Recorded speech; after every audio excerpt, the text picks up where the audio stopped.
நாம் வானொலியில் கேட்டு மகிழ்ந்த இன்று ஒரு தகவல் தென்கட்சி கோ சுவாமிநாதன் அவர்கள் வழங்கிய நிகழ்ச்சி தொகுப்பிலிருந்து சுவையான தகவல்களை கேட்டு மகிழலாம். வாங்க இன்றைய காணொளிக்குள் போகலாம். முதன்முறையாக இந்த சேனலை பார்க்குறவங்களா இருந்தால் சப்ஸ்கிரைப் பண்ணிவிட்டு பாருங்கள்.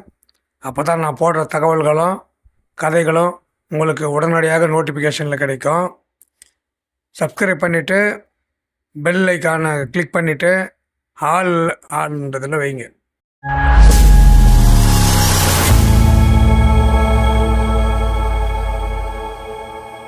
அந்த காலத்தில் அண்ணாமலை ரெட்டியார்னு ஒருத்தர் இருந்தார். அவர் வெங்கனூர் அப்படிங்கிற கிராமத்தில் இருந்தார். அங்கேருந்து விருத்தாசலம் கோவிலுக்கு தவறாமல் போயிட்டு வந்துக்கிட்டு இருந்தார். இடையில் வெள்ளாறு, அதில் ஒரு சமயம் வெள்ளம் வந்துட்டுது. இவரால் போக முடியல. அதோட விளைவு வெங்கனூர்லேயே ஒரு கோவில் கட்டணும் அப்படின்னு முடிவு பண்ணார், சிவாலயம். அந்த சமயத்தில் வடநாட்டில் பஞ்சம். அதனால் அங்கே இருந்த பல சிற்பிகள் தென்னாட்டை நோக்கி வர ஆரம்பித்தாங்க. அவங்க வெங்கனூர் வழியாக வர்றது தெரிஞ்சதும் இவர் போய் பார்த்தார். இங்கே ஒரு கோவில் கட்டணும், அதுக்கு நீங்கள் உதவணும்னார். பஞ்ச காலத்தில் இப்படி ஒரு வாய்ப்பு கிடைச்சதில் அவங்களுக்கும் ரொம்ப மகிழ்ச்சி. உற்சாகத்தோடு ஒத்துக்கிட்டாங்க.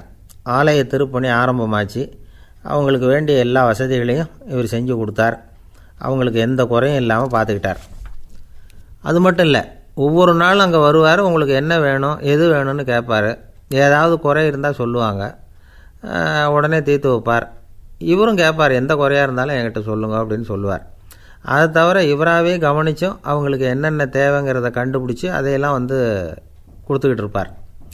என்ன தேவைன்னாலும் அதை நிறைவேற்றி வச்சுருவார். அந்த சிற்பிகளின் தலைவன் ஒருத்தன், அந்த ஆளுக்கு வெத்தலை பாக்கு போடுறது பழக்கம். இதை தெரிஞ்சுக்கிட்டு அதுக்காகவே ஒரு ஆளை ஏற்பாடு பண்ணார். வேணுங்கிறப்போலாம் நீ வெத்தலை சிவல் மடித்து கொடுக்க வேண்டியது உன் வேலை அப்படின்னு ஒருத்தனை ஏற்பாடு பண்ணிட்டார். இப்படியெல்லாம் செஞ்சதும் அவங்களுக்கும் ரொம்ப உற்சாகம். ரொம்ப பொறுப்பாக சிற்ப வேலைகளை செஞ்சுக்கிட்டு இருக்கிறாங்க. ஒரு நாள் என்னாச்சு தெரியுமா? அந்த சிற்பிகளின் தலைவன் ரொம்ப நுணுக்கமாக ஒரு வேலையை செஞ்சுக்கிட்டு இருக்கிறான். சாரம் போட்டு அது மேலே படுத்துக்கிட்டு அண்ணாந்து பார்த்து உச்சியில் நுணுக்கமான சிற்பங்களை உருவாக்கிக்கிட்டு இருக்கான். சிற்பியின் கவனம் செதறப்படாதுங்கிறதுனால இவர் மெதுவாக சத்தம் போடாமல் கிட்ட போய் நின்று அதை கவனிச்சிக்கிட்டு இருக்கிறார். அந்த சிற்பி வழக்கம் போல் வெத்தலை பாக்குக்காக இடது கையை கீழே நீட்டினான்.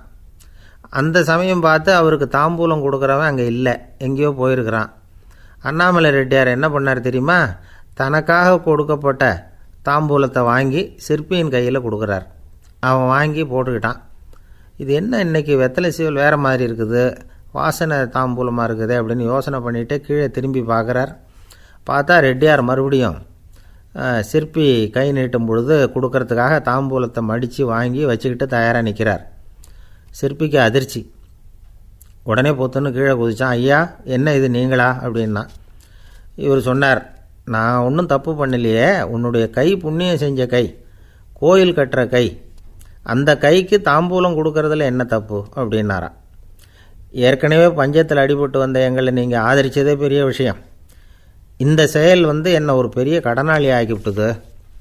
ஐயா, எங்களுக்கு உணவு உடை இதை மட்டும் நீங்கள் கொடுத்தா போதும், ஊதியம்னு எதுவும் வாங்க மாட்டோம் அப்படின்னு நானும். அந்த சிற்பி எவ்வளோ வற்புறுத்தியும் எதுவும் வாங்கிக்கலையாம். இந்த செய்தியை தமிழ் தாத்தா டாக்டர் ஊவேசா சொல்லியிருக்கிறார். அந்த காலத்தில் எப்படிப்பட்டவங்கள்லாம் வாழ்ந்துருக்கிறாங்க பாருங்கள். இந்த காலத்தில் ஒருத்தர் கோவில் கட்டினார், வேலை செய்கிற எல்லாருக்கும் சாப்பாடு போடுவார். சிற்ப வேலை செஞ்சுட்டு சாப்பிட வர்ற ஒவ்வொருத்தர் கையையும் அன்பாக பிடிச்சி முத்தம் கொடுத்து உள்ளே அனுப்புவார். அந்த கைகளுக்கு நீங்கள் கொடுக்குற மரியாதையாது அப்படின்னு கேட்டாங்க. அது இல்லைங்க, ஏற்கனவே முதல் பந்தியில் சாப்பிட வந்தவன் மறுபடியும் வர்றானான்னு கண்டுபிடிக்கிறதுக்காக கையை பிடிச்சி மோந்து பார்க்குறேன் அப்படின்னாராம் அவர்.